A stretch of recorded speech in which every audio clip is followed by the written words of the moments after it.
The FIFA World Cup 2022 venues in Qatar were constructed with great attention to detail and grandeur, aiming to provide fans with a fantastic experience. After the FIFA World Cup 2022 is over, what will happen to the spectacular stadiums that have been built specifically for the event?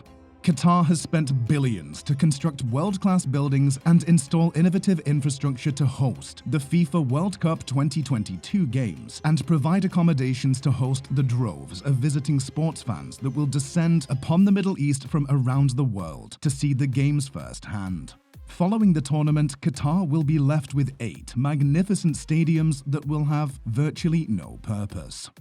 Hello and welcome back to our Build to Innovate channel, where we explore the world's most innovative building projects. Today, we will be looking at what will happen to the many stadiums built in Qatar to host the FIFA World Cup 2022 tournament after the games are done.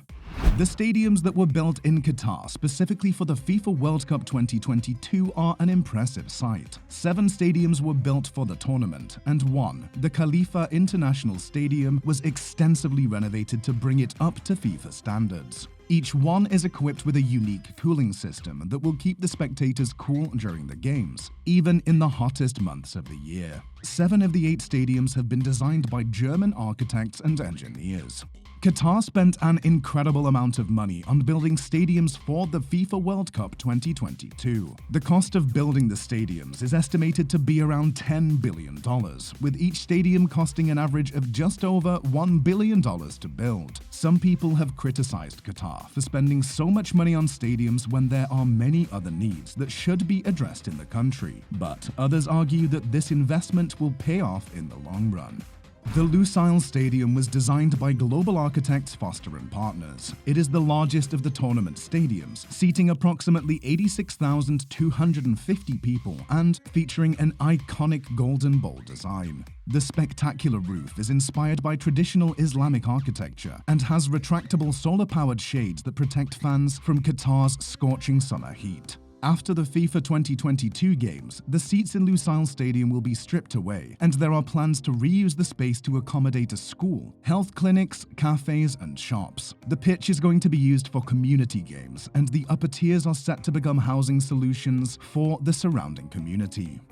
The second largest stadium is the Al Bayt Stadium. Its tent-like design pays homage to the Qatar culture, and it has the capacity to seat up to 60,000 World Cup fans. Al Bayt hosted the opening games, and it will also host the quarterfinals and one of the semi-finals. After the tournament, the upper tiers will be converted into a brand new 5-star hotel, as well as a hospital for sports medicine and a shopping center. If you are finding this information helpful, please feel free to click the like button, hit the notification bell, and subscribe to our channel for more content like this. Ahmad bin Ali Stadium in Qatar has a capacity for 40,000 spectators. It was designed by German architects and engineers and is equipped with a cutting-edge cooling system to ensure comfort even in the hottest months of the year. After the World Cup, it will have its capacity reduced to 20,000, but will then be used as home to Al Rayyan, one of Qatar's most successful football clubs. Al Janoub Stadium has been designed to resemble the wind-filled sails of a traditional Qatar dhow boat and was built specifically for the FIFA World Cup 2022. It has room for 40,000 fans, but will be downsized once the tournament ends and turned into home ground for the Al Wakra club. Al Tumama Stadium is another impressive structure built for the tournament, with a seating capacity to accommodate up to 40,000 spectators. It features an eye-catching design inspired by traditional Arab headgear, which reflects Qatar's culture and heritage. Once the tournament is over, it will be downsized to 20,000 seats and used for international sporting events such as football and athletics. Khalifa International Stadium was first opened in 1976 for the Gulf Cup competition and renovated again in 2006 for the Asian Games, before being upgraded to meet FIFA standards in 2017. It is one of only 2 stadiums that will remain unchanged after the FIFA World Cup 2022 ends, as it is set to become a monument dedicated to this prestigious sporting event.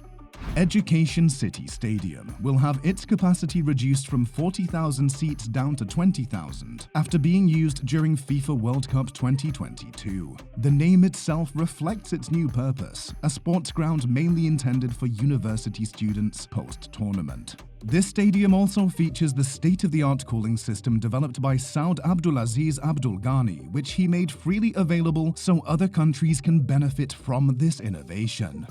Stadium 974, a small 20,000-seat stadium, was built in the town of Al Khor. The 947 represents Qatar's international dialing code. It has a simple Lego-like design and does not have any of the unique features that the other stadiums have. Stadium 947 was creatively made by using 974 recycled shipping containers, and it will be the first stadium in World Cup history to completely disappear after the games for which it was built. It will still be an important part of the World Cup, as it will host some of the games that are taking place in Qatar's north. Stadium 947 will be dismantled after the tournament, and there are plans to transform the site into a waterside business park. Most of the seats and roof materials that will be stripped away from the stadiums once FIFA World Cup 2022 has come to an end will end up being donated to other countries who can benefit from receiving this type of sporting infrastructure. Many future sports games, such as football and athletics, will take place in some of the scaled-down stadiums. Khalifa International Stadium will host many of the future national games in Qatar, like the World Cup 2026 qualifying games. The January 2024 Asian Cup games are likely to require the use of several stadiums. Should Qatar be chosen to host the next Olympic Games, the recently built stadiums will prove to be of use once more. The Qatar government has stated that they plan to repurpose and reuse the stadiums in a bid to create sustainable and lasting legacies for the tournament. All of the stadiums will provide something positive for the people of Qatar, from providing new sporting grounds to creating business parks and five-star hotels. City officials have been keen on consulting with the communities surrounding each of the stadiums to learn what each individual community needs. With this type of input from the affected communities, we can expect to see more schools, health services, parks, and sports centers in the different stadium buildings after the end of the tournament. After FIFA World Cup 2022 ends in Qatar, 7 of its 8 stadiums will remain as a testament to the tournament's success, reused, repurposed, and reconstructed for future generations. It is clear that Qatar is working hard to ensure that this prestigious event leaves behind a lasting legacy, not only for themselves but also for many other countries who can benefit from their efforts. So, even after the tournament has finished, fans won't have to say goodbye to these stunning structures forever. Throughout this video, we've taken a look at some of these potential scenarios for the stadiums. What do you think will happen to them? Will they be demolished or reused? Will they be left abandoned or transformed into something new? Let us know what you think in the comments below. Thanks for watching. Make sure you subscribe if you want more videos like this one. See you next time.